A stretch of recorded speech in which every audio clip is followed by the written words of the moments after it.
I'm going to call you. No, not yet. Just if I can find. Is this working? No. I'm trying to push any button. Is it okay? Oh, it works? Yes. Okay. Okay, so good afternoon, everybody. Dear Excellencies, distinguished guests, dear colleagues, ladies and gentlemen. I would like to welcome you all to this high-level panel. The title of this panel is Invest in Peace Through Water. The Blue Peace Financing Initiative is Innovative Sustainable Finance in Action. This is taking place, as you know, for this event at the 2022 Building Bridge Conference. So before we start, some housekeeping rules. So there will be translation in French and in English. So feel free to intervene in any language you are more comfortable with. I will speak in English, but again, I mean, all the two languages are there, and there are some headsets if you need. Our Executive Secretary, Pretisina, is not here. She had to go this morning back to New York for some emergency, so I'm replacing her. I'm Christelle Alvert, and I'm the Regional Coordinator of UNCDF for West and Central Africa. The United Nations Capital Development Fund is a UN agency, and we are the UN flagship catalytic finance entity for the world 46 least developed countries. And we are recognized as working as the frontier market of today and the growth market for tomorrow.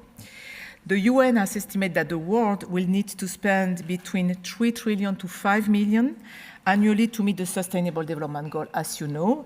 And with the pandemic, I mean, the need have increased by 2 additional trillion every year. So this is why we urgently need to join forces to transform our economies and society. The interlinkages between the economic system and our natural ecosystem requires a shift away from viewing the economy as separate from the biosphere. And we need to think about how the economy, international and finance community can collaborate and develop joint solutions for a sustainable future for our planet and ecosystem and for all the people. So this Building Bridge event is really pushing the needle and try to bridge between multiple stakeholders in the government and international development community.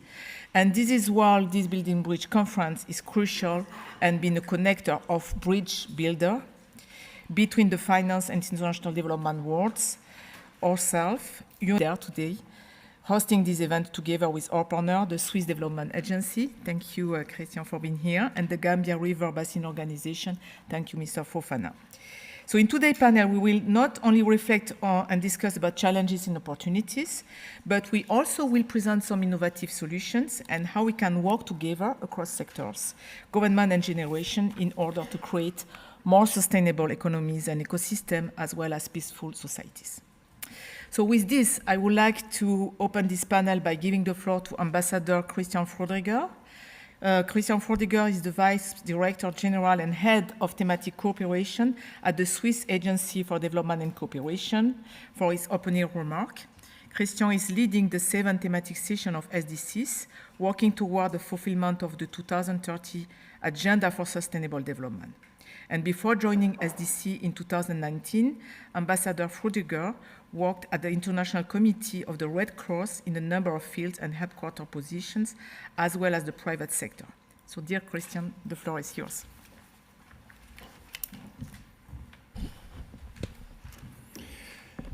Thank you very much, Christelle. Honorable Minister, Excellencies, ladies and gentlemen. Very happy to be here indeed. Thanks to UNCDF for co-hosting this event together with the Swiss Development Agency and our partner OMVG, the Gambia River Basin Organization, l'Organisation de mise en valeur de la rivière Gambie.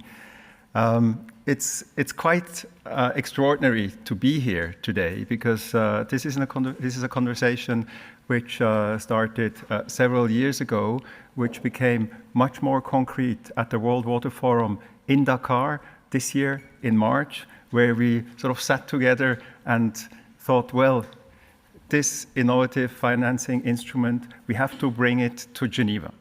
And where else to bring it, if not to the Building Bridges Week? I hope it will gather a lot of traction because water doesn't know any borders, as you know. And the Blue Peace initiative, which Switzerland started roughly 10 years ago, is a good proof that transboundary water collaboration is just indispensable, is absolutely necessary for the future. Because water is a limited resource, we see it enhanced by climate change. We have not enough water, too much water, most of the time water in the wrong place, which enhances climate change. Water is the visible face of climate change. Water can be a source of conflict, but it can also be a source of collaboration. It's definitely a source of prosperity, and it can most definitely be a source for peace. Blue Peace financing, which is an evolution of the original transboundary water collaboration idea of Blue Peace, originated in 2015. At that time, Switzerland was part of the Global High-Level Panel on Water and Peace, together with 14 other states, among which Senegal, which played a very active and important role within the panel and co-hosting the panel. In 2017, the panel launched its report with specific recommendations, which today guide the engagement of Switzerland in the promotion of water as an instrument for cooperation and peace. Financial innovation for water cooperation was one of these recommendations. Today's panel is an illustration of what has been pursued since to make this recommendation reality. The Blue Peace Financing Initiative is innovative, courageous, collaborative, sustainable, and hopefully a huge success. The international community has agreed to global frameworks, such as the 2030 Agenda, the Paris Agreement, the Water Action Decade.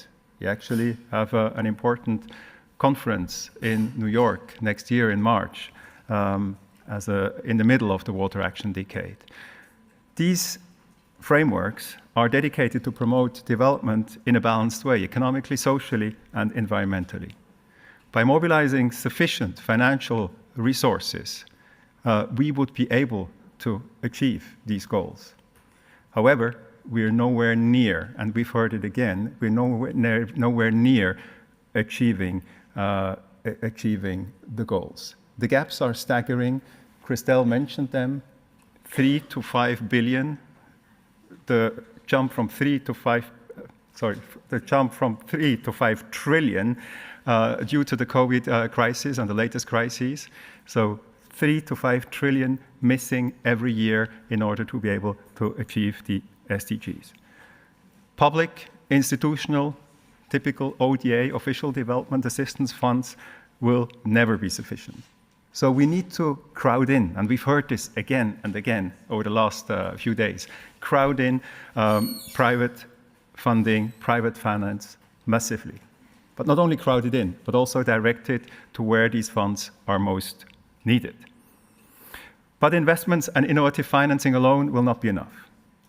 To address the systemic nature of global crises, including climate change, pandemics, and threats to peace and security, we actually may have to reform some of our institutional architecture and policy architecture.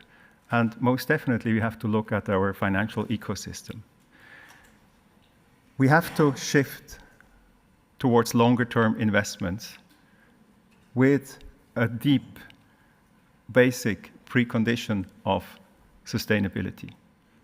Again, we're nowhere there.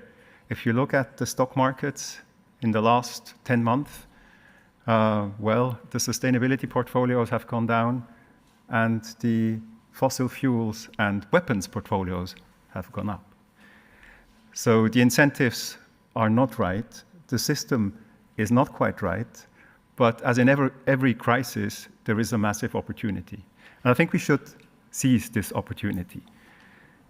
We have to strengthen the multilateral system and also its normative capacity. It's not perfect, but it's all we have. So let's work for the better of it, and let's make it work. We have to encourage and create incentives for transboundary and multi-stakeholder cooperation frameworks. In short, we must find better ways to sustainably manage our limited natural resources, and we must support stakeholders at all levels to do so. This requires courage, vision, professionalism, collaboration, and passion. Passion is really at the center of it. We have to believe in being able to make it work. Switzerland is confident that we can tackle these global challenges if we join forces and make use of our innovative solutions, such as the Blue Peace Finance Initiative. So I wish you all now an inspiring panel discussion. I look forward to hearing the reactions and the questions from the panel. And I look forward to a lot of passion in the discussion, a lot of mobilization, crowding in not only funding, but also people. This is the beginning. Next time, we want to take the big room and we want to fill it completely. And if we manage that, then we're there. But today we start with small steps, but with very important guests, and I really look forward to listening to you. So back to you. Thank you very much.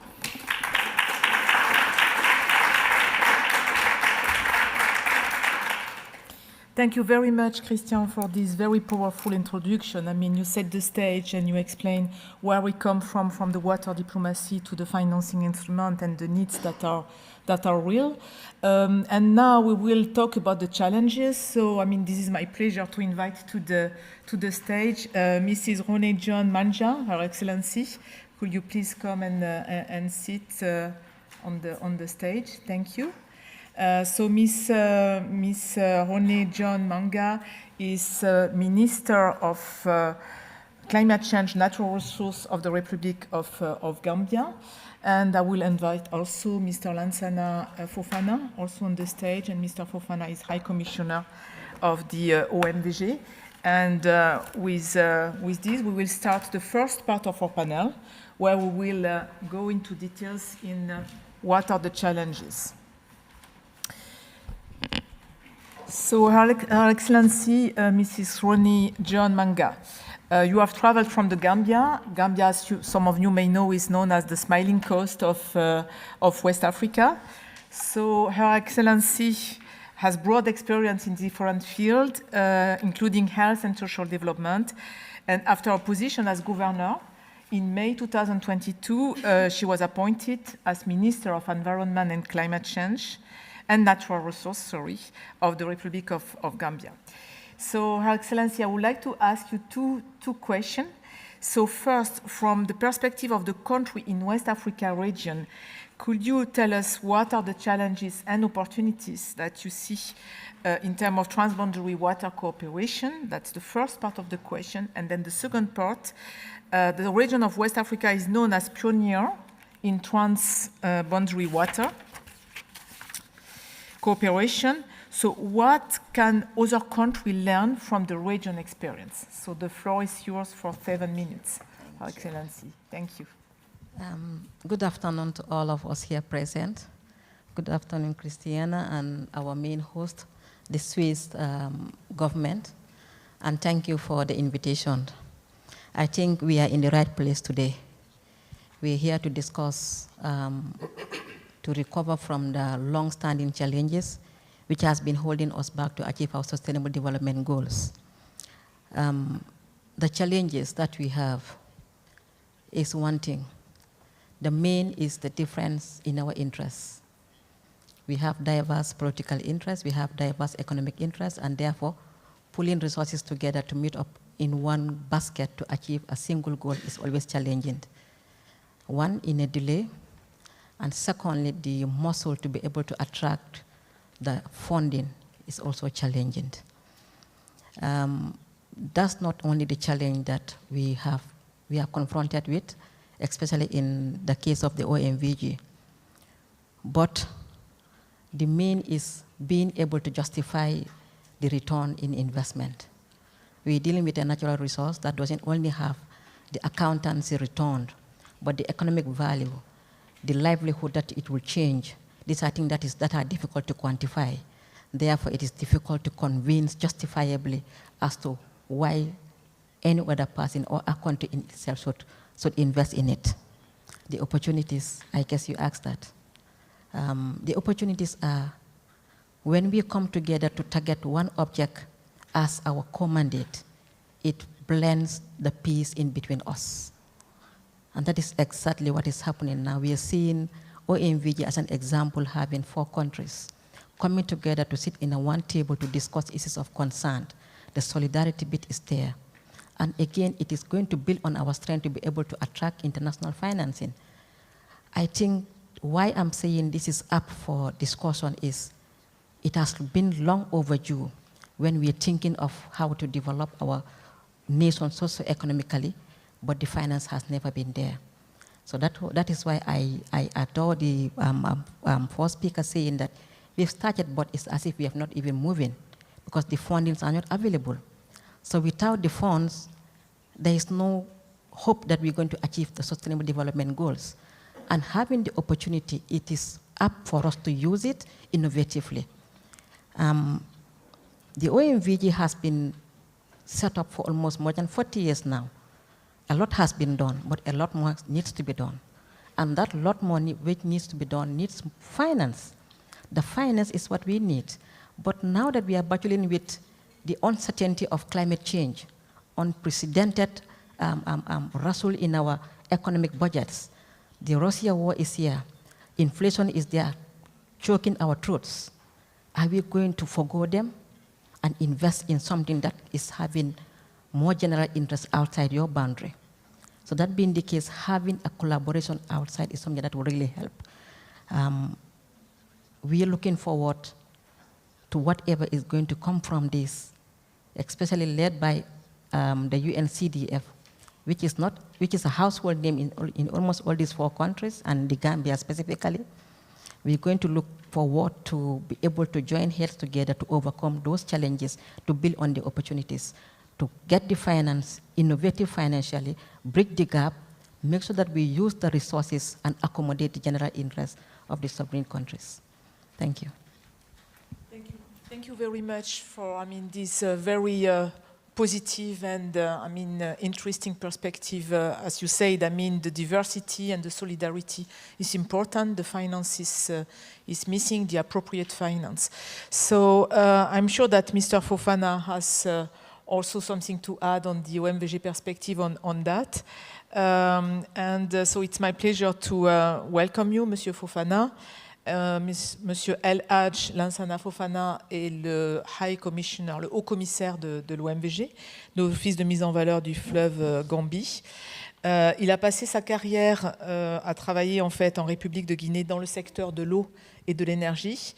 Et depuis 2016, donc, Monsieur Fofana, vous êtes haut commissaire de l'OMVG. I would like to have my question in English, right? And so I will switch to English again. So I would like to ask you two questions, Mr. El Hadj Lansana Fofana. So first, thanks to the River Basin Organization, like the OMVG, the West Africa region is known as pioneer when it comes to transboundary water management. Can you please tell us more about OMVG, its history and its current policy and regulatory framework first? And then from the perspective of a River Basin Organization with a strong institution and a long-standing history again, can you please tell us about the challenges when it comes to mobilizing funding and financing for transboundary water-related projects? The floor is yours. Merci beaucoup, madame. Je commencerai à l'image de l'honorable ministre de la Gambie, à remercier le gouvernement suisse et les organisateurs de cette conférence pour vraiment nous avoir invités et d'avoir mis surtout l'UNCDF et la coopération suisse, d'avoir mis ici plus haut le drapeau de l'OMVG. Ça nous va droit au cœur et que vous en soyez sincèrement remerciés. Concernant l'OMVG, il est important de rappeler que la première tentative de mise en commun, de mise en valeur du fleuve Gambie remonte de 1964. C'est les républiques de Gambie et du Sénégal qui se sont rencontrées, qui ont mis une commission en place avec l'assistance du PNUD et de la FAO pour pouvoir procéder à la mise en valeur de ces bassins de la Gambie.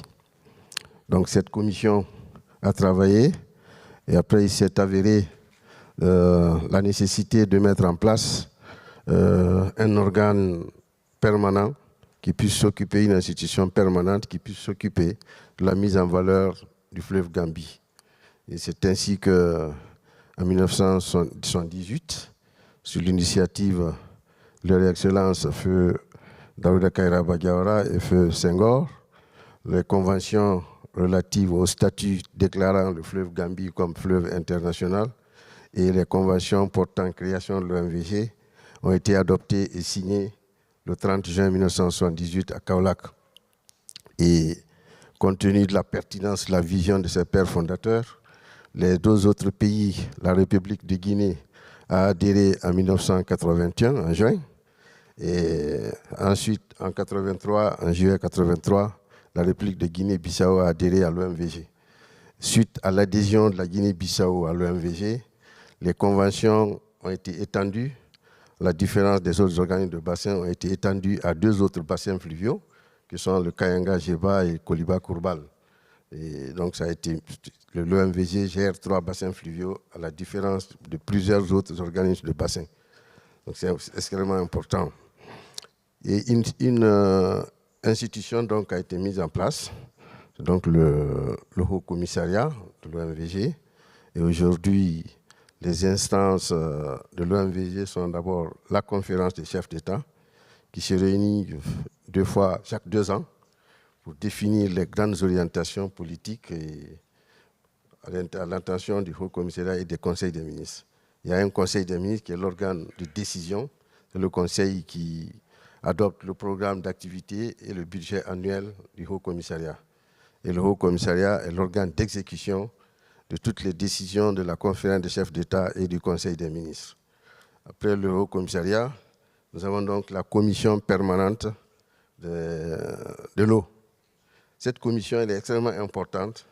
Elle est gage de la stabilité parce qu'elle est chargée de la répartition équitable des ressources en eau entre les usages et entre les États membres.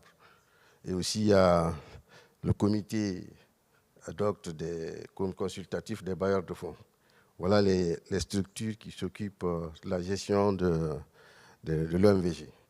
Et ce qu'il faut relever surtout, et tout ce que vous êtes en train d'initier comme opportunité nouvelle, tout ça c'est dû à la vision, à la pertinence de la vision des pères fondateurs qui, depuis 1978, ont imaginé qu'ils ont compris que pour aller vite, on va seul, pour aller loin, on va avec les autres. C'est pourquoi ils ont décidé de se mettre ensemble. Et ce qui nous a permis aujourd'hui de réaliser des très grandes études pertinentes sur la base desquelles des projets sont sortis, comme le PMV-GRN et aujourd'hui le projet énergie, qui est quand même classé premier projet énergie de l'Afrique. On a eu donc ce privilège d'avoir ce prix en novembre 2017 à Paris. C'est le premier projet vraiment pertinent de l'Afrique et qui est en train d'être mis en œuvre et qu'on est en train d'achever. Et grâce aussi donc, à l'initiative de la coopération suisse et l'UNCDF, on a initié le PDDI, qui est vraiment une innovation. Parce qu'aujourd'hui, le PDDI, une fois qu'il va être formalisé et les financements mobilisés, c'est un véritable instrument de lutte contre la pauvreté et surtout contre l'immigration clandestine et l'exode rural. Parce que les populations rurales ne viennent pas en ville par gaieté de cœur, ils viennent rechercher le bonheur. Tant qu'on ne crée pas le minimum de bonheur au niveau local, on ne pourra rien contre l'exode rural et l'immigration clandestine. Et c'est à ces questions que le PDDI répond avec son mécanisme de financement innovant. C'est extrêmement important c'est à la fois bon pour l'OMVG, mais pour chacun des pays individuellement pris. Même pas seulement les pays membres de l'OMVG, hein, mais tous les pays vont s'inspirer de cette initiative, de cette démarche. Donc, parce qu'on va prendre l'argent là où les bailleurs de fonds traditionnels vont prendre également l'argent, avec des taux excessivement concessionnels. Donc, c'est un financement innovant et ça nous permet d'être autonomes. Aujourd'hui, pour notre projet énergie, on a mobilisé 722 millions. Si je prends aujourd'hui le chiffre actuel, nous sommes à près de 760 millions de dollars US pour 1700 km de lignes et 15 postes, et avec 2 dispatching. Mais ces 722 millions, 760 millions sont mobilisés par 8 bailleurs de fonds avec les États membres, qui sont donc la Banque mondiale, la Banque européenne d'investissement, la Banque islamique de développement, la Banque européenne d'investissement, la Banque ouest-africaine de développement, la KfW, l'AFD, le Fonds cohésien et les États membres. Donc, vous voyez déjà, on a 8 bailleurs de fonds. Ça nous amène à 8 procédures et 8 conditionnalités. Évidemment, vous comprendrez que la mise en œuvre d'un tel projet, c'est vrai qu'on a réussi à le faire, mais c'est un challenge. Mais ça amène trop de conditionnalités qui entraînent des allongements des délais de réalisation, donc qui engendrent automatiquement des surcoûts et qui renchérissent le coût des projets. Donc, si, à l'image de la KfW, dans ce projet, seule la KfW a prêté directement à l'OMVG, sans passer par, sinon les autres, c'est des financements contractés par les États et retrocédés à l'OMVG. Mais tout ça, ça allonge les procédures, ça allonge les délais de mise en vigueur, les délais d'exécution. Si l'OMVG est structuré de sorte à pouvoir avoir la capacité juridique, institutionnelle et réglementaire pour s'endetter, évidemment directement, ça nous ferait gagner beaucoup de temps et ça nous ferait gagner beaucoup de profits. Donc les défis aujourd'hui, c'est surtout de reformer, restructurer l'OMVG pour que sa structure soit adaptée aux nouveaux principes de financement innovants. Si cela est, nous serons capables de nous endetter et de réaliser et de garantir le remboursement du service de la dette. C'est essentiellement, c'est ça le grand défi. Bon, l'OMVG est réellement aujourd'hui, à travers son projet énergie, véritable symbole de l'intégration sous-régionale africaine. C'est un véritable symbole. Et je me rappelle toujours, quand on a rencontré son Excellence, le président de la conférence des chefs d'État, le président Adama Barrow, président de la Gambie, il nous a dit, à la veille de la mise en service du poste de Soma, il nous a clairement dit que le projet énergie de l'OMVG démontre que si les Africains se mettent ensemble, ils peuvent sortir leur pays du sous-développement et de la pauvreté. Et ça, c'est une réalité. Le projet énergie démontre ça. Et c'est surtout aussi un gage de stabilité, de paix. Voilà, madame. Très bien, merci beaucoup. En quelques mots, effectivement, vous avez résumé le rôle de l'OMVG, l'importance en fait de cette solidarité au-delà de la diversité, mais aussi la complexité des solutions à trouver à travers le projet de l'énergie. Donc, je crois qu'on a bien balayé les aspects de challenge qui se posent. So, we heard about the challenges and what is needed by countries. So maybe now we can move to solutions. And I mean, this is really the idea of this Building Bridge initiative, to bridge the challenges, the development challenges with the potential solution and the financial solution. So I will give the floor to our colleague Jaffer Machano. Jaffer is financial advisor for the local transformative finance practice at UNCDF. And Jaffer will present the Blue Peace initiative. I will go this way so I can just not. And you will present the Blue Peace financing initiative to demonstrate how water can become a bridge builder, which is really the meaning of this conference. So Jaffer, the floor is yours. Thank you, Christelle. And I want to thank the organizers to invite us in this prestigious Building Bridges events to allow us to be able to present our solutions. I hope by the end of this meeting, you will get an understanding of the concrete way and new ideas of solving what has been discussed. Madam, Her Excellency Minister said there's a lot that has been done, but there's a lot to be achieved. And that in order to do that, we really need to crowd money, and it needs to be crowded at scale. And the institutional history and capacity that Mr. Fofana explained is really a linchpin that we are using. The reason we are using OMVG is because of this 40-year history of actually making the framework work within West African framework of sharing water. So with no further ado, I want to start with a video because it's a little bit of detailed understanding of how we are building this financing structure based on a political framework and water diplomacy.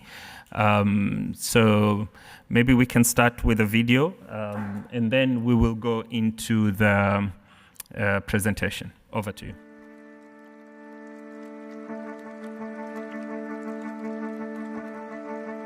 Water is life. It can be a factor for conflict or an instrument for peace. Water knows no boundaries, and its benefits are felt locally. But while the current financial ecosystem serves sovereign states, the regional and local non-sovereign entities who manage water resources have limited or no access to international public or private capital. This needs to change because water is multi-sectoral. It plays a vital role in every aspect of life, from agriculture to energy. Water is transboundary. Around 2/3 of the world's transboundary rivers, lakes and aquifers are without a cooperative management framework. Water is an asset with indispensable economic, social, environmental and cultural value. The Blue Peace Financing Initiative promotes access to capital markets for local and regional non-sovereign entities by using water as an entry point for multi-stakeholder cooperation frameworks, transforming them into investment platforms. How does the Blue Peace Financing Initiative aim to be a catalyst for systemic change? By transforming the policy, regulatory framework of non-sovereign entities through catalytic public and private capital and technical assistance. By issuing Blue Peace bonds, by using the mobilized public and private capital to implement projects, by upgrading non-sovereign entities' livelihood assets, raising their creditworthiness, and allowing them to scale up their capital mobilization activities.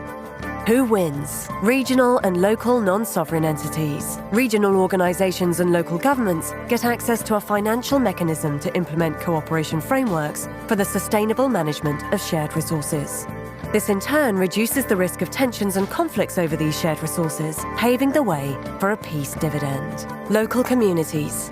They get better access to affordable and sustainable water-related services, such as drinking water, food, or energy. Investors. Blue Peace gives forward-thinking investors an opportunity to become pioneers of innovative investment approaches. The Blue Peace Financing Initiative. Invest in peace through water for a sustainable and peaceful future. So I think that gives an idea of what we are trying to do. I will quickly go through the presentation. As the video has shown, our main interest really is to access capital and to access it at scale in the developed world where there's an abundance of capital in order to solve a very unique challenge of how to share water regionally. Traditionally, this has been conflict of interest. We don't have to mention many river basins to figure out where the conflicts are.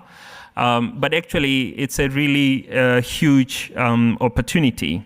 And you can do that with appropriate impact. But talking to different investors, we are coming to realize what needs to be done is really to define an investment instrument that investors in a developed private capital can risk measure, can risk adjust and price in order for the capital to go into these investments. And the first example that we're gonna start and pilot early next year is a blue piece bond. But of course, we have in plans quite a few others. There's a fund that will be structured. There's other PPP examples that will be in place based on specific infrastructure. The way to read this slide is left to right. We have partnered with the River Basin Organization, which is OMVG, and developed investment plans, out of which we supported the capacity building. And that will be the basis of capital mobilization. So I don't want to spend a lot of time on this, since we can do that in the question and answer period. But this comes out of the investment plan. So from hydro to agriculture, just one river basin, we are talking over 200,000 hectares of agriculture. Talking at a time where food security is an issue, just one river basin, if infrastructure design is rolled out, the solutions for impact and ability to support humanity growth, it's amazing. But we're also looking at river basin navigation to lower risk and other areas. We've started working on this since 2018. Together, there's quite a few people behind Mr. Fofana's team, and they're here. It's been quite a journey. It's interesting to see how you collaborate in 3 continents over Zoom, but it was necessitated by COVID, and it worked. And thanks for translators and comfort of listening to what you don't understand in a language format, only to become slowly built into it. But now we are on the last phase of delivery. So when I earlier mentioned that we are looking for the bond to be issued sometime next year, I wanted the audience to sort of realize that this has been work in place since 2018. I want to also take opportunity to recognize a lot of partners which made this possible, from engineering firm to people who had developed water convention before, and of course our partners, the Swiss government and OMVG. We can stop here because I would like to hear more from those who have capital. How do we unlock? Over to you, Christelle. Thank you very much, Jaffer. I mean, congrats for the video and the presentation. So indeed, I mean, as you said, we heard about this very innovative solution that we present. And we would like to hear as well from your perspective from the investment world. So, I mean, this is again the purpose of this meeting, to bridge development issues and challenges with financial solution. So our speakers include representatives from a multinational insurance company and a UK-based global investment company. So I will ask to Ariane Kaplan first from AXA Climate to come to the stage. Mrs. Ariane Kaplan, you're the head of the nature-based initiative at AXA Climate. So welcome to this panel. And also, maybe you can come as well, Mrs. Amanda Young from Aberdeen, which is also here. So thank you and welcome to this panel as well. So, Mrs. Kaplan, you have started your career as a strategy consultant and worked for major financial service companies before joining AXA Climate. So today, the expertise of Mrs. Kaplan helps private and public organizations adapt and transform. And I would like Mrs. Kaplung to ask you the two following questions. As a multinational insurance company and financial service provider, where does AXA see the biggest opportunity when it comes to regional investment globally and especially in Africa? And what is the related risk perception, and where does AXA see opportunities to mitigate this risk? Is it working? Yes. So first, thank you very much for inviting me, and I'm very happy to be part of this panels. So I'm working for AXA, indeed the insurance company, but for an entity called AXA Climate. Because to answer your question around risk, so any project have at least 3 categories of risk. Internal risk, for instance, management default. External risk, referring to political risk in most of the case. And natural risk. And natural risk includes climate and biodiversity risk. And in most of the projects, natural risks are very much underestimated. Let me take an example to make it very, very concrete. So there is in the Philippines a dam, a hydroelectric plant that have been built in the 60s. And probably the management team was amazing, and there was no identified political risk at these days. And they didn't look at all at natural risk. But what happened is that in the Philippines, you have a lot of cyclonic events, you have a lot of flash floods, a lot of natural hazards and extreme events, and also a lot of deforestations that happened upstream the plant. And years after years, they've seen increased sediments coming up in the environment, upstream the plant. And by the years 2010, 80% of the water storage capacity of the hydroelectric plant was not available anymore. So guess what happened?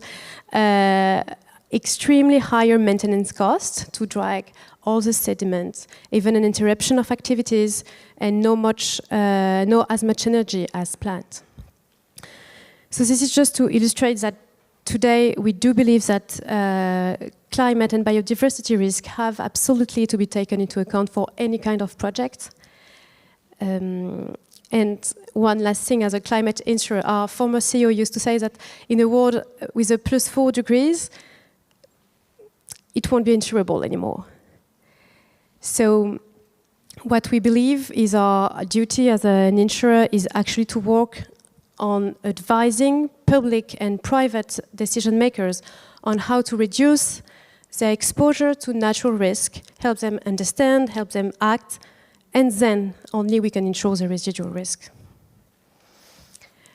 So you had a very broad question, so I hope I'm answering what you've been asking. Yeah, I'd be happy to answer more questions, but I'll stop there. No, thank you very much. I mean, as you said, I mean, the natural risks were underestimated, and now we're discovering them, and the need indeed to take those into account. So thank you for that. And especially in West Africa, I mean, we saw what's happened in the last raining season in most of the cities. So that's very much a reality. So thank you. So now Amanda. So Amanda Young, you're the Chief Sustainability Officer Investment at Aberdeen.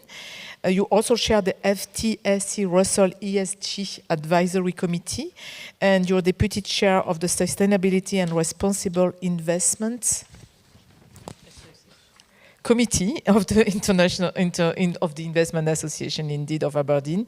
And you lead the sustainable strategy and have been appeared on the Financial News Top 100 Most Influential Women in European Finance. So, I mean, congratulations for that.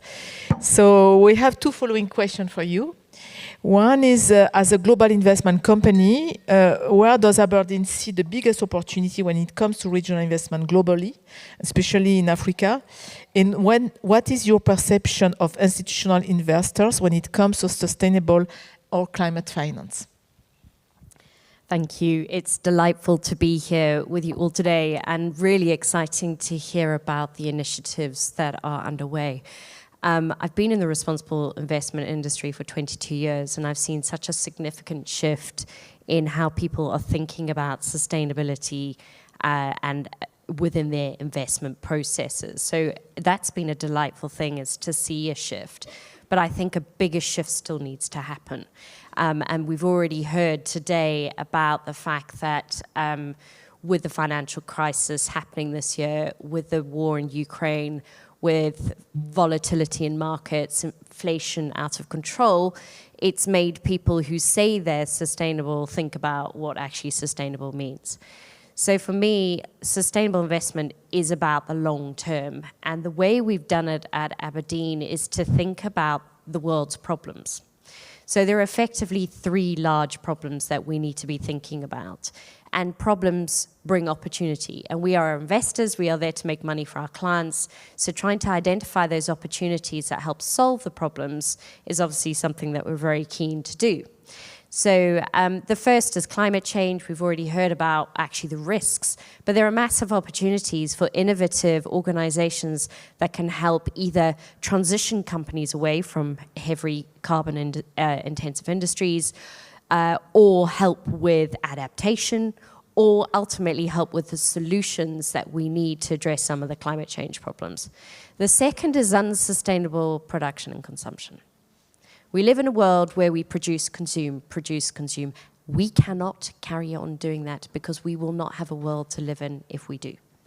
And for pure economics, supply and demand, this is massive. So from a financial point of view, it's something that you have to think about.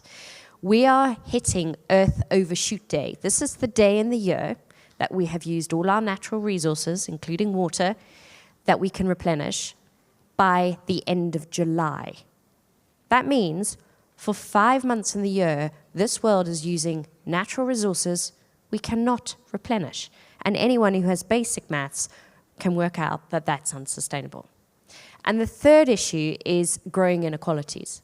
So we've seen this, a lot of people being risen out of extreme poverty, but the gap between the haves and the have-nots in terms of access to basic needs has grown exponentially. And water is one of those really key issues in terms of sanitation, in terms of health, in terms of agriculture. We've heard how it feeds into different sectors. So what we've tried to do is create impact frameworks that look to address those 3 key issues. But they have to be frameworks that make money. We're there to invest money on behalf of our clients. So by trying to identify where the problems are, regionally, globally, within sectors, and then identify the innovative organizations that are trying to help contribute towards solving those problems, that's obviously a win-win situation in my view. But it's a challenge. And it's a challenge because there aren't that many public listed entities doing that. So your universe for investment is small. So you then have to think about the private sector and how you find opportunities in the private sector. And again, those are quite difficult to come by because many of the opportunities that actually are generating outcomes are often in partnership and are far more philanthropic than a mainstream investment house can really think about allocating capital towards. That said, we do have clients who want to think about their impact journey, who want to think about their outcomes from their investment activities. And the key thing here is data, and it's one of the biggest challenges we have in the industry, is actually identifying the need. How do you identify that need? How do you identify the unmet need in terms of population or environmental improvements? How do you create an environment that is actually an economically worthy environment? And this is the biggest challenge for water. It has been treated as a free commodity, and people still treat it as a free commodity. So we need to think about pricing mechanisms to actually create economic value out of these natural resources that we have. And that is a way that we will get more interest from the finance sector if we can demonstrate the economic value that these services, these ecological systems and services provide to growing economies. So I'm not sure if that answers both of your questions, but if it doesn't, then I'm very happy to take follow-up questions. Okay.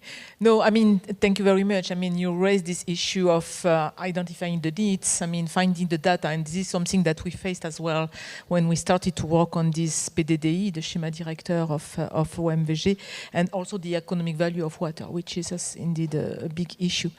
No, I think that we covered a lot. I mean, we had a lot in terms of challenges and potential solution, and at least pathway, how to walk the talk to some extent. And it's time now to give the floor to the room. I'm sure that there are some comments or questions from the audience. So who would like to intervene and compliment or ask any question? Please, the floor is to anybody who wants to take it. Don't be shy. I mean, there is a lot of food for thought and a lot to talk about. So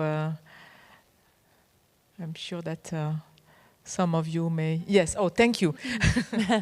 I'll get the ball rolling. So maybe it's just the complexity of the project, but could someone explain... Could you introduce yourself, please? Oh, sorry. Hi, I'm Kaylee. I coordinate Building Bridges Week. But I was just curious about the different partners that are involved and the roles that each of them play. I definitely saw it on the slide, and I guess this isn't really a question for the panel, maybe for the intervenant before, but what roles are crucial in these types of collaborations and that each of these actors are playing for this particular innovative finance instrument? You want to answer to this question, Jafar? Or we can take a round of question, maybe. Okay. If there are, yeah, please.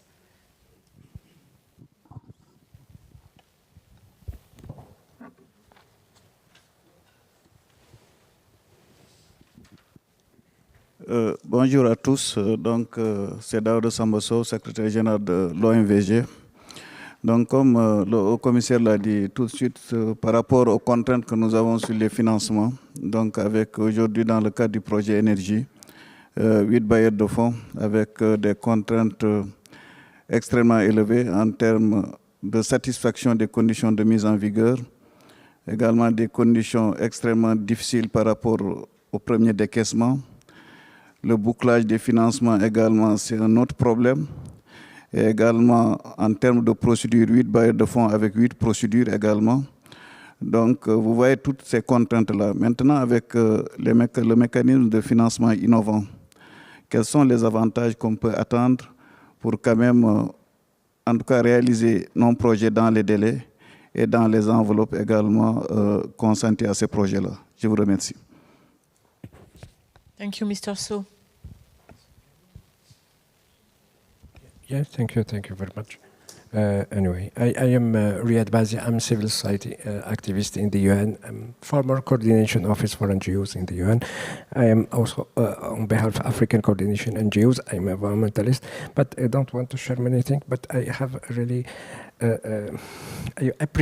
really appreciate this program, who could be duplicated in the other part of the world. But the question mainly for you, Mrs. Moderator, your own structure, what are you leading?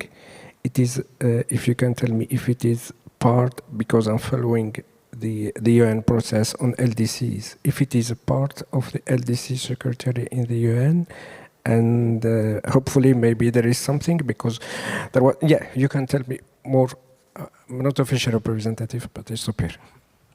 Thank you very much. Yeah, we have many, not many answers, but many things to share. Thank you.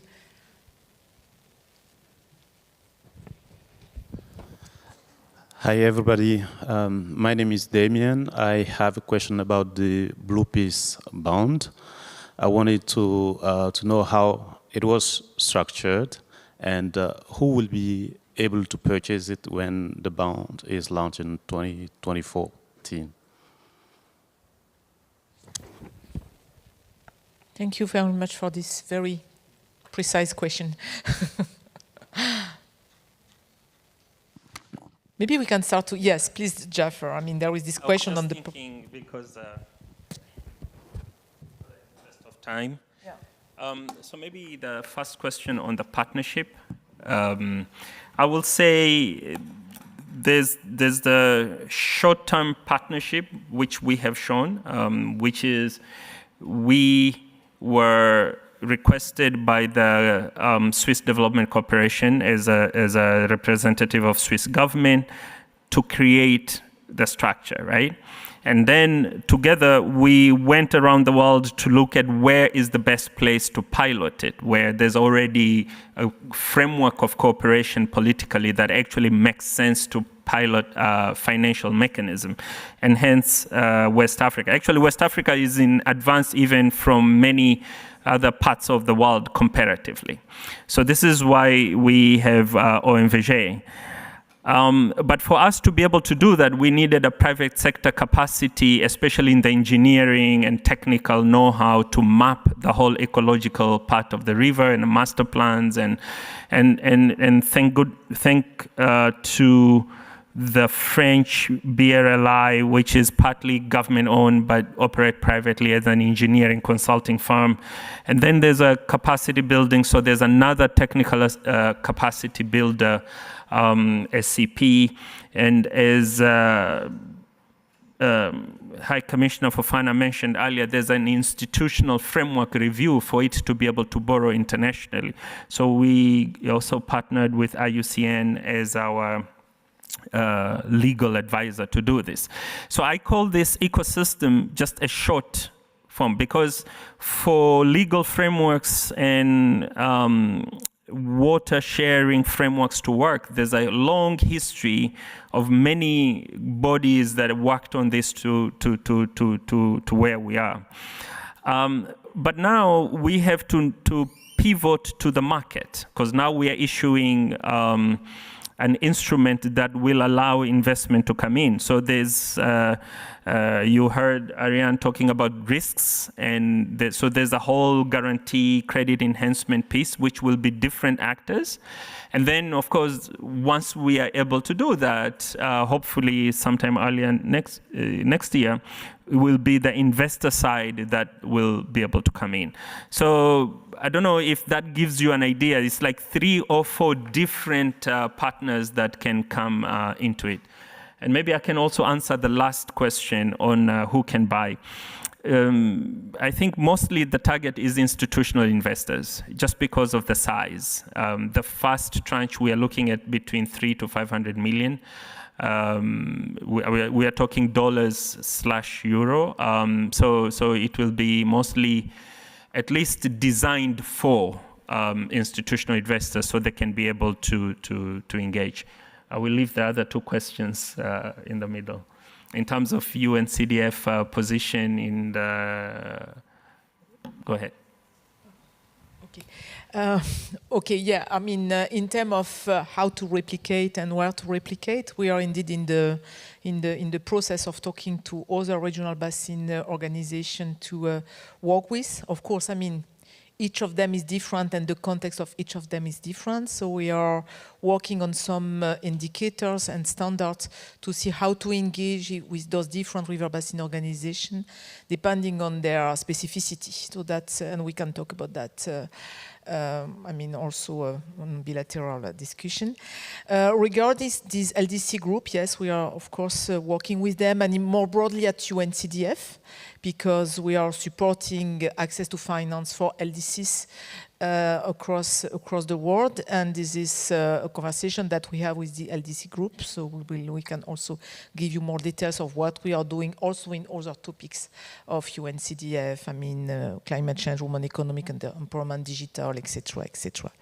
There was also a question on the advantages of innovative solutions. So, Monsieur So, sur la question que vous posiez effectivement sur l'avantage de l'approche pour des mécanismes de financement innovants, un des avantages est de sortir en fait de la dette souveraine pour aller d'une certaine manière aider sortir les États, sortir la contrainte des États d'aller vers des dettes souveraines pour pouvoir mobiliser des fonds additionnels à travers donc des impact investors ou d'autres mécanismes de financement, et donc structurer en fait les investissements, notamment à travers le schéma directeur, pour pouvoir notamment aller vers les marchés financiers ou vers d'autres investisseurs qui n'iraient pas financer un projet ou une dette souveraine. Mais bon, ce sont des débuts de questions des deux côtés, donc on peut continuer à explorer et à discuter de ces différents aspects. So before now we go to the closing remark, I mean, we have a final question for all the panelists, and we'll ask you to answer in a few sentences on that. So why do you think we should all support the Blue Peace Financing Initiative in a few words? So who wants to start? Seeing I'm close to you, I'll start. So it's extremely important to think about how you use mainstream finance to solve some of these problems. We haven't grasped that as a finance industry yet, but I genuinely believe that there are investment opportunities which will also generate positive outcomes for the world around us. So those people who are seeking financial support for these types of products have to stick their institutional investor hat on. So yes, we create a bond that is open for institutional investors to invest in, but actually there are lots of ways to get financing. There's direct financing through actually creating something that small impact investors want to invest in that have a tangible financial outcome as well as an environmental one. But there's also mainstream companies that operate in certain regions of the world. And companies have an amazing ability to generate positive outcomes. So working in partnership with corporates where they can use that partnership in a way to promote their own value to end investors is another way that I would encourage project financing to think about how we go about that. And finally, there are certain types of funds that are set up specifically to address certain things. There are water funds, for instance. Can you access financing through some of these vehicles? This is something that you need to think about in terms of driving that capital towards the end products. And there are companies that also have their own impact investment opportunities that target things that are important to them. And water for food industries and for agricultural industries and for energy industries is a big issue. So that's the other thing, to think outside of the box in terms of how you can get the financing to the right place. Thank you very much. You even didn't answer to the question of why, but how, which is much more important indeed. Thank you. Ariana, do you want to answer to the question? Yeah, absolutely. So I think going back to the issues of climate change and biodiversity challenges, both of them are putting an incredibly strong pressure on water. So this project is at core, providing an amazing opportunities to give better water management and a fair repartition of water between countries, between populations, between industries. And what is also extremely interesting is when we look at impact investing and sustainable projects, there is often this finance gap because project needs sometimes not large amount to succeed, but institutional investors are seeking for large amounts to invest. And so during the last 10 years, there's been these difficulties for investors and projects to talk together because of this financing gap. And with a project like Blue Peace Financing Initiatives, it gives you opportunity to aggregate in one bond, agroforestry program, hydroelectric dams, so projects that are usually perceived differently and might have difficulties to find fundings. And here we have an important bond with a lot of amazing projects that are reunited together. So I think with the right structuring, with the right de-risking approach, this project could be very interesting for European investors and people like AXA, for instance. So yes, I think it's a very great project. Wow, thank you. Very optimistic, and thank you for this note and positive feedback. Your Excellency, do you have any idea of why or how we should all support this Blue Financing Initiative? Indeed, the reason is very simple. OMVG as a non-sovereign entity has the liberty to innovate around and tap finance that will be able to support them implement the integrated master plan, which is of huge benefit to all the member states. We need to drive away poverty, and we cannot do that if we don't attain our sustainable development goals. This is one way we can do it. The integrated master plan is very rich. It can tackle issues of agricultural deficiency. It can also tackle the use of water as a source of lifting our poverty lines. A lot more is in this. So using a financial solution to address that impact is a welcome note, and we can't wait any further. But again, we have to be very prudent. As small countries who are developing, we have a lot on our table, but again, we will not be shy away to use any risk available when compared to the returns in the future. So I think this is an opportunity that we are waiting for to explore based on the little that we already experienced when it comes to the pilot stage. We are happy to move on. Thank you very much, Your Excellency, and I mean, thank you for your willingness and for your trust. Mr. Fofana, do you want to say a word on this question? And then you will have also the floor for the conclusion. Merci beaucoup, Madame. Moi, les conclusions que je tire sont les suivantes, c'est que le financement Blue Peace, c'est effectivement des financements innovants et qui apportent plus d'opportunités. Mais la deuxième observation, conclusion, c'est que pour la mise en œuvre de ces financements innovants, la réflexion doit être approfondie sur l'analyse des risques. Parce que pour que les investisseurs puissent adhérer à notre programme, il faut qu'ils soient rassurés que les risques sont minimisés. Donc aujourd'hui, c'est le point nodal de la réflexion pour minimiser autant que possible les risques. La troisième chose, c'est que les ressources en eau transfrontalières sont les meilleures opportunités de coopération et d'intégration à travers le monde. C'est ce qu'il faut tirer comme conclusion. Parce que toutes les autres ressources ont certes quelques rares fois, par les eaux souterraines qui peuvent, c'est toujours des eaux transfrontalières, à part peut-être des champs pétroliers qui peuvent s'étendre sur 2 ou 3 pays, c'est seules les ressources en eau traversent 3, 4, 5, 6, 10 pays. Si je prends le bassin du fleuve Congo ou du Nil, c'est près de 10 pays. Donc c'est une opportunité de coopération. Mais comme l'honorable ministre de la Gambie vient de le dire, il faut aborder ces questions avec beaucoup de prudence et de sagesse. Je vous remercie. Merci pour ce point qui complète bien l'intervention de son Excellence Madame la Ministre. On arrive donc à la fin de cette session et donc je vais donner la parole à Monsieur Frodiger pour ses conclusions. Merci.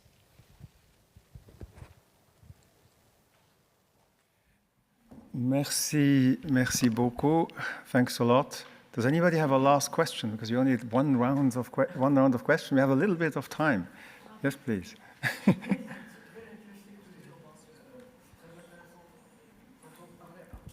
Très intéressant d'entendre parler de PDDI, qui est un instrument pour la lutte contre la pauvreté, ou bien la lutte contre l'extrême pauvreté, et comment on peut le cultiver dans tous les pays pauvres. Ah, dans tous les pays pauvres. Enfin, comment on peut vraiment... il peut servir un peu partout, ce PDDI.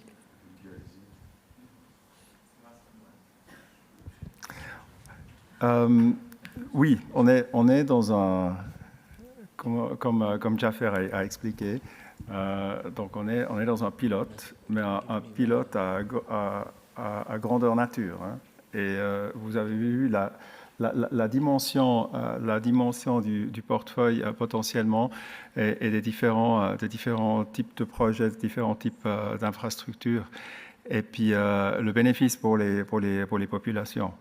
Donc, si on arrive ici, on arrivera ailleurs aussi. Et donc, on est on met beaucoup d'espoir dans ce pilote. On en a d'autres dans d'autres contextes sur d'autres thèmes, mais on espère et on croit qu'ils seront réplicables. Mais pour ça, il faut que chacun joue son rôle. Et nous l'avons entendu tout à l'heure. Là, le gouvernement, le système des Nations Unies ont joué le leur. On a créé une base. Maintenant, il faut qu'on puisse mettre ça à l'échelle avec les différents instruments qu'on propose.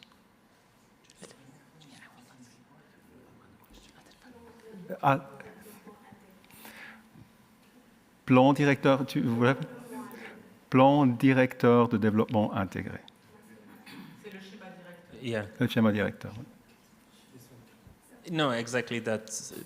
It's basically a master plan, but it includes all the integrated parts to it, and people's opinions and ecological plans and all of it. Yes, it will. If there's time, I have just one question for the minister. It's very unique to see a country take an approach quite integrated. I believe you're an environment minister, but you're working on peace and you're looking at finance. Is this an approach that you take across the government? Is this something that's more in your ministry?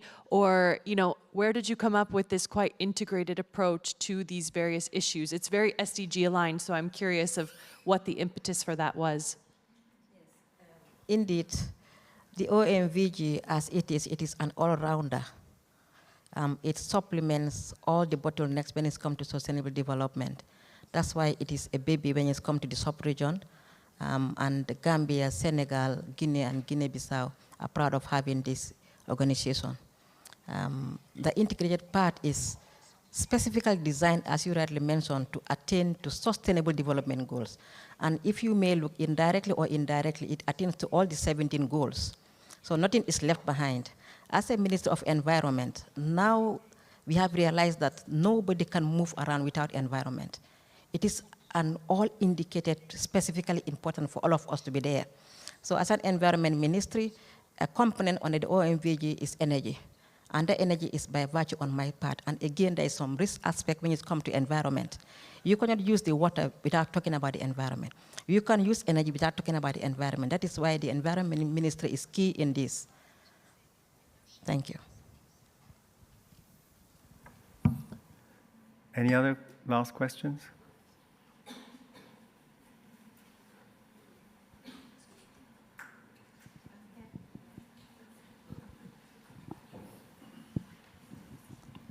Thank you very much for your interventions. I just have maybe two questions. How do you really measure the peace outcome through the water investments?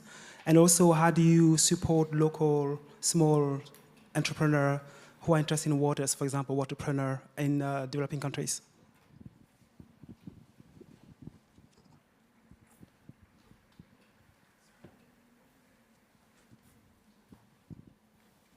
I can support to answer that. So Blue Peace has two parts. One is the support of the river basin, and then we have a second part which we call localized Blue Peace, right? That we look at the municipality level and SME level in order to operate the benefits of having a river. Best example will be a town which has a fishing port, but it needs an entrepreneur to run storage facilities for colds to be able to hold fish and that kind of stuff. So yes, so we operate at both levels. The piece of supporting the entrepreneur directly, it's structured outside of this feasibility, but the infrastructure that entrepreneur will need, the markets and the ports and stuff, that is within the Blue Peace part. Okay. The questions are coming.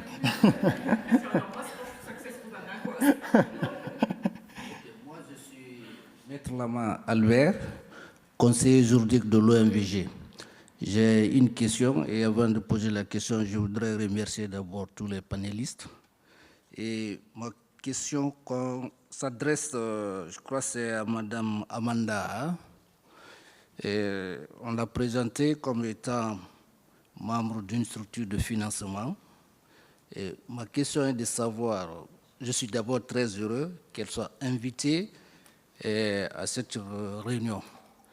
Est-ce que par rapport à cette réunion et en tant que structure de financement, est-ce qu'elle peut nous donner un cas typique où j'en ai à financer une structure de ce genre, c'est-à-dire genre OMVG?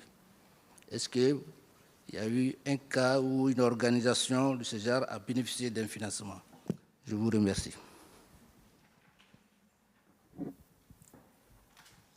Thank you. It's tangential rather than direct. So we run an impact fund that looks to invest in companies that have, as part of their strategy, some positive impact. So I'll think about one particular case in Africa. It's not to do with water, but it's one of our impact pillars, which is access to finance.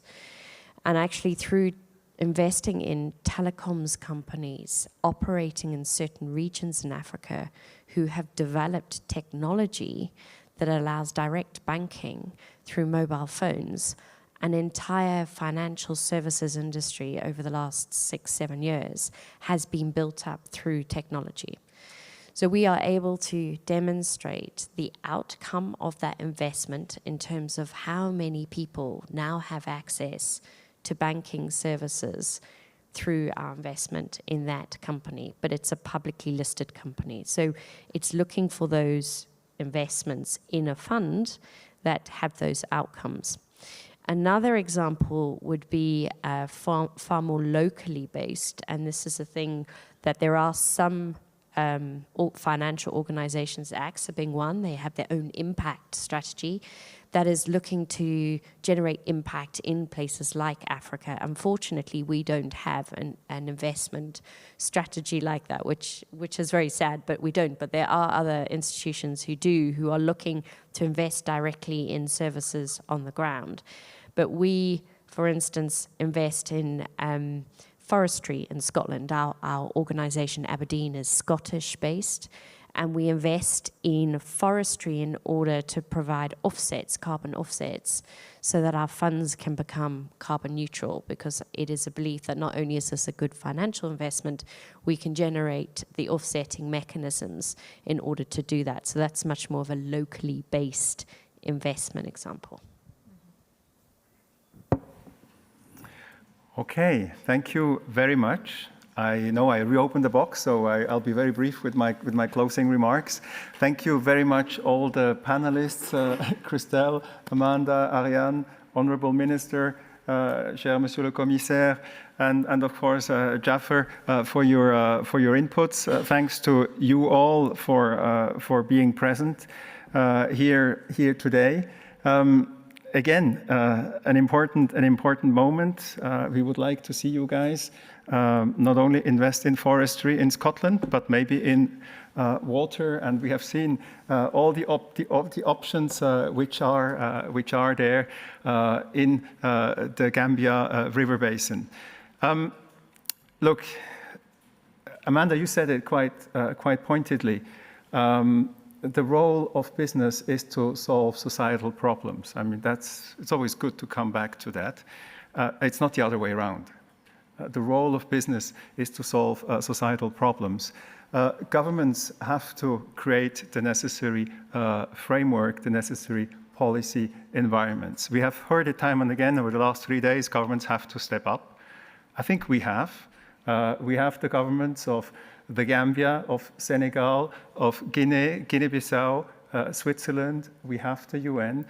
We have our partners who have stepped up. We have been de-risking, and we are de-risking quite significantly. But now we need to trigger the famous crowding in of the private sector funding. We heard about ticket items which are too small. Here, the bond is only the first step. The first tranche of the bond will be 300 to 500 million. So it's still small for some, but it's sizable for most of us, and it's already a good start.